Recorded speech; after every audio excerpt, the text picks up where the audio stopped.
primeros 5 años de este gobierno y me parece que eso es lo que uno puede tomar como lo que la Argentina avanzó.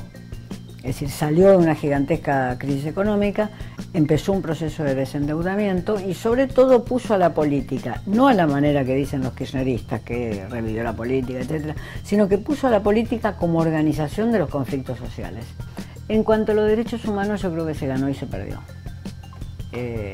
Se ganó porque se reabrieron los juicios y se hicieron muchos otros juicios, y se perdió porque se cooptaron a las organizaciones de derechos humanos, excepto algunas muy pequeñas que pueden quedar, como la que preside Nora Cortiñas o la de Pérez Esquivel, que siempre fue más amplia que la cuestión de los desaparecidos.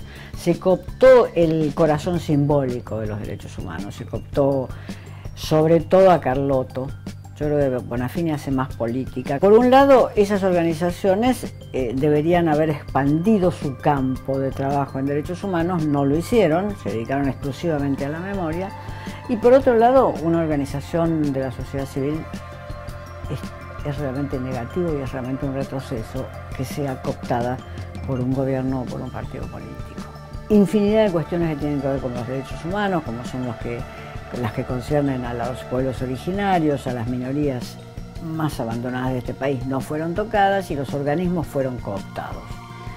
Personalmente pienso que Cristina Kirchner se va a quedar con aquel que pueda ganar las elecciones en el PJ y que le garantice impunidad. Eso, gane las elecciones en el PJ y le garantice impunidad a ella y a un grupo, digamos, político que la rodea y que de ser tocado ese grupo político se podría rápidamente llegar a ella. Es decir, alguien que en el PJ le garantice que ella puede ir al Parlasur o a algún organismo internacional y que además quienes pueden llegar, quienes pueden tener vínculos con ella que sean investigables, no sean investigados, dado que cualquier investigación podría bajo otro gobierno prosperar más rápidamente o prosperar rápidamente. Entonces yo no sé qué va a decidir Cristina finalmente, si no es eso, es decir, bueno, la realidad que le toca. Preferirá que fuera Randazzo o que, no sé, pero una cosa es lo que prefiere y ya ahora ella puede manejar relativamente mucho menos de lo que cree, y de lo que manejó antes y de lo que cree manejar en este momento. Carta abierta mucho más lejos de la política, porque hay que decir que ninguno de ellos está cerca de la política.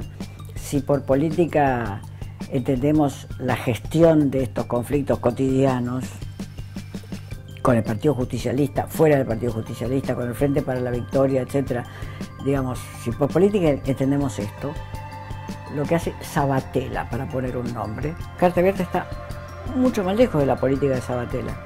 No me parece bueno lo que hace Sabatella, pero lo que digo es que Sabatella está mucho más cerca de la política, sus movidas han sido políticas. Y fue durante el periodo desde que se fundó, desde el 2008, 2009, fue un lugar que funcionó en parte como un gran campo de esparcimiento ideológico de aquellos que habían sido derrotados en los años 70, digamos. No de los combatientes, sino de esa periferia intelectual que confió en la radicalización de los años 70 y fue derrotada. Por supuesto que uno podría después señalar personas que sí vienen del núcleo duro de la radicalización de los 70. Sin duda Josami, indiscutiblemente. Pero también Horacio González, indiscutiblemente. Entonces, hay en Carta Abierta dirigentes que vienen de ese núcleo duro. Pero no todo eso es Carta Abierta y no sé cuánto se va a mantener alrededor si se deshace ese lugar de encuentro, digamos. Es un núcleo que viene de la experiencia setentista, que quiere reinterpretarla, es decir, que no hizo el esfuerzo que hicieron otros de la experiencia setentista, de decir, nos hemos equivocado, pensemos todo de nuevo. Tampoco uno podría decir que este gobierno les dio una visibilidad extrema. Kirchner fue una vez, la presidenta no fue nunca, porque obviamente ella no considera que debe recibir discursos de ningún intelectual, dado que se considera la cumbre de los intelectuales.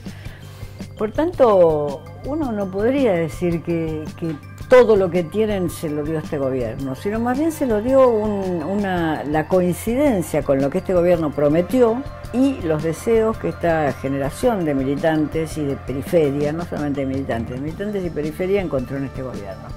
Me parece secundario que se hayan reunido en la Biblioteca Nacional. Yo estoy segura de que fundamos un carta semiabierta o recontraabierta y también uno podría ir a reunirse en la Biblioteca Nacional con la dirección que hace Horacio González.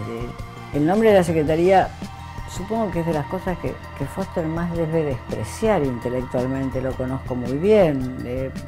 Alguien que es un adorniano benjaminiano, que piensa que la totalización es ya imposible en este mundo, que no se puede totalizar, que con Benjamin sigue una estética y una filosofía del fragmento, que ha escrito sobre Benjamin, que es alguien que ni siquiera pudo terminar sus libros fundamentales porque su resistencia a la totalización era tal. Bueno, esa persona no puede sino sentir como un escarnio que la secretaría que va a ocupar se llame de Coordinación Estratégica del Pensamiento Nacional. No por pensamiento nacional, por coordinación estratégica. Es ese el concepto que es completamente ajeno a la mentalidad de Foster. Es casi una burla respecto del pasado filosófico de Foster, que comparto muchas hebras de ese pasado filosófico. El benjaminismo, el conocimiento de la Escuela de Frankfurt, etc. Yo comparto muchas hebras, o sea, digo, es casi paródico.